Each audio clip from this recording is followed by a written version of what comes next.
And as Donald Trump prepares to unveil his tariffs on Wednesday, there is some anxiety about the global trade and economic impact. Brian Abel brings us the latest today from the White House.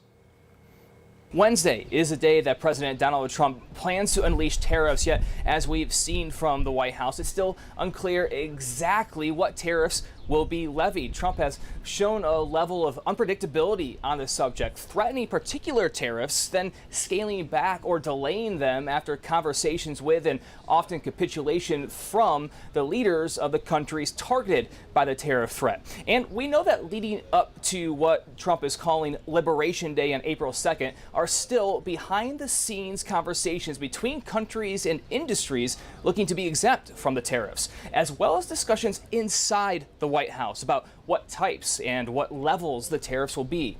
They could be tailored to each country to match the tariff rate a country charges for goods coming from the U.S., or it could be a universal across the board tariff. Trump said this when asked about the scope on Air Force One over the weekend. You'd start with all countries, so let's see what happens. Just not a cutoff.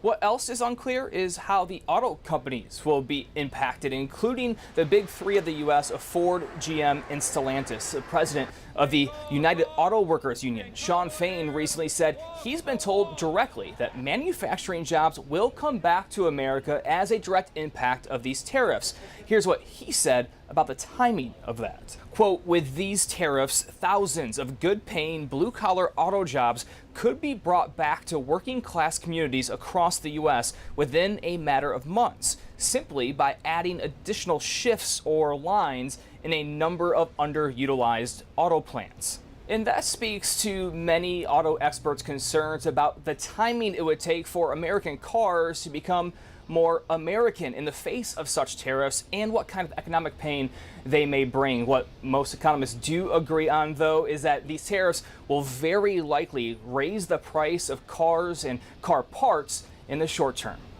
At the White House, I'm Brian Abel reporting.